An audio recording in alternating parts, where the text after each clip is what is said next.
Prepare-se para uma jornada no reino do bizarro, onde a química e a curiosidade se encontram para revelar materiais que desafiam a lógica e expandem os limites da ciência.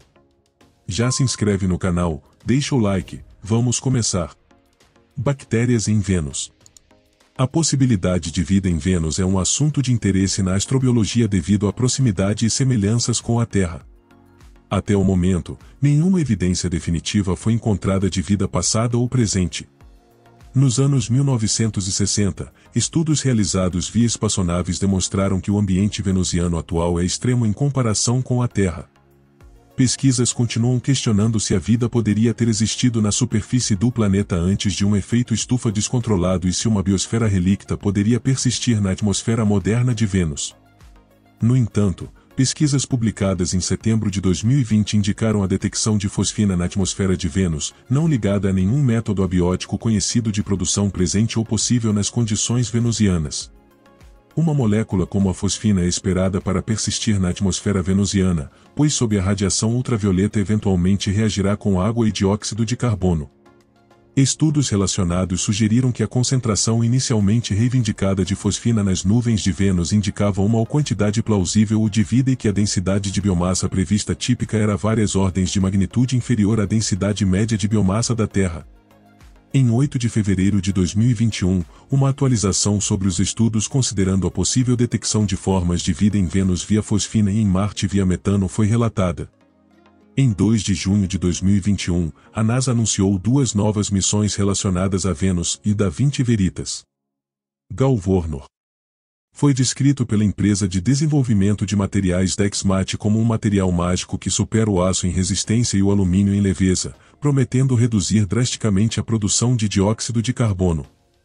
Segundo a Dexmat, esse novo material revolucionário tornará o uso de cobre em aplicações elétricas, como baterias de carros, obsoleto e substituirá o alumínio e o aço na construção, automotiva e na aviação. Galvornor é composto de nanotubos de carbono, pequenos cilindros de moléculas de carbono que são 100.000 vezes mais finos que um fio de cabelo humano. Esses tubos têm propriedades físicas ideais para várias aplicações e são fortes, flexíveis, leves e excelentes condutores de eletricidade. Os NTCS são usados em eletrônica, energia, medicina e construção devido a essas características. Galvornor originou-se das patentes de Rick Smalley, um laureado Nobel em Química, e seu colaborador Matteo Pasquale na Rice University. O nome do material foi retirado do romance O Senhor dos Anéis de J.R.R. Tolkien. Na linguagem élfica, Galvornor significa o brilhante preto. Essa referência fascinou os criadores do material e os inspirou a dar-lhe esse nome. Galvornor tem o potencial de tornar veículos e aeronaves mais eficientes e leves. Ele também aumenta a condutividade elétrica em baterias e supercapacitores e melhora o desempenho de energia eólica, solar e de armazenamento. Galvornor é produzido industrialmente e já é comercializado em vários formatos, incluindo uma malha que pode ser usada para criar painéis compostos, eletrodos e roupas, um fio para cabos condutores, linhas de transmissão e enrolamentos de motores. Sua primeira aplicação comercial, de acordo com a Dexmat, é uma fiação eletrotérmica para descongelamento de asas de aeronaves. Biofilmes são substâncias semelhantes à cola que envolvem aglomerados de micróbios para fornecer proteção extra contra os elementos. Eles podem ser encontrados em toda a natureza, até mesmo no corpo humano, onde os biofilmes podem levar a complicações no cuidado de feridas e aderir aos seus dentes como placa. Mas também são encontrados no fundo do oceano, protegendo as comunidades microbianas que se instalam perto de áreas de acumulação de metano. Onde eles não são geralmente encontrados, porém, é nas fendas e fissuras do sedimento do leito marinho, até que um grupo do Centro de Hidratos de Gás do Ártico, Ambiente e Clima da Universidade do Ártico da Noruega se propôs a investigar os organismos microscópicos e macroscópicos que vivem em ou ao redor de locais de exudação fria, como pingos de hidrato de gás na área de Svalbard. Essas estruturas geológicas em forma de cúpula vazam metano para a água do oceano com potencial de viajar para a superfície e entrar na atmosfera. Quando a equipe abriu os longos cilindros pesados de sedimento negro retirados do fundo do oceano, ficaram surpresos ao encontrar bolsões de lodo verde amarelado enterrados em 2 das amostras. A pessoa comum pode não considerar a aparência de tal substância desagradável como motivo de celebração, mas os biólogos sabiam que esse lodo, também conhecido como biofilme, era altamente incomum neste local específico e poderia até desempenhar um papel em termos de mudança climática.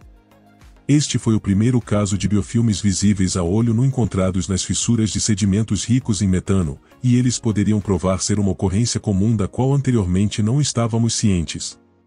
Espeleotemas são formações geológicas de depósitos minerais que se acumulam ao longo do tempo em cavernas naturais. Os espeleotemas mais comumente se formam em cavernas calcárias devido a reações de dissolução de carbonato. Eles podem assumir uma variedade de formas, dependendo do ambiente, composição química, taxa de infiltração de água, direção do fluxo de água, temperatura da caverna, umidade da caverna, correntes de ar, clima acima do solo e cobertura vegetal.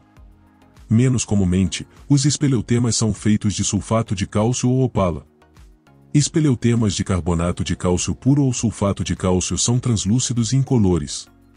A presença de óxido de ferro ou cobre fornece uma cor marrom avermelhada, enquanto a presença de óxido de manganês pode criar cores mais escuras, como preto ou marrom escuro. O crescimento geométrico lento e a incorporação de elementos radioativos permitem que os espeleotemas sejam datados com precisão ao longo de grande parte do período quaternário por datação de radiocarbono. Variações na precipitação alteram a largura dos anéis dos espeleotemas. Anéis fechados indicam pouca chuva, espaçamentos mais largos indicam chuvas mais intensas e anéis mais densos indicam maior umidade. A taxa de gotejamento, contagem e análise de elementos traço das gotas de água registram variações climáticas de curto prazo, como o fenômeno El Niño. Excepcionalmente, dados de proxies climáticos do início do período Permiano foram recuperados de espeleotemas datados de 289 milhões de anos atrás, provenientes de cavernas preenchidas expostas por pedreiras na localidade de Richard Spur, em Oklahoma. Lago do Céu Líquido. De vez em quando, a humanidade descobre coisas incríveis que verdadeiramente nos surpreendem, e esta rede de passagens virgens de cavernas descobertas sob o Parque Nacional das Cavernas de Carlsbad, no Novo México, definitivamente se encaixa nessa categoria. A cerca de 700 pés abaixo do parque, uma piscina intocada nunca antes vista por olhos humanos foi revelada. O parque postou em sua página oficial no Facebook que o local era completamente intocado e acredita-se que bactérias vivendo na água evoluíram inteiramente sem a presença humana.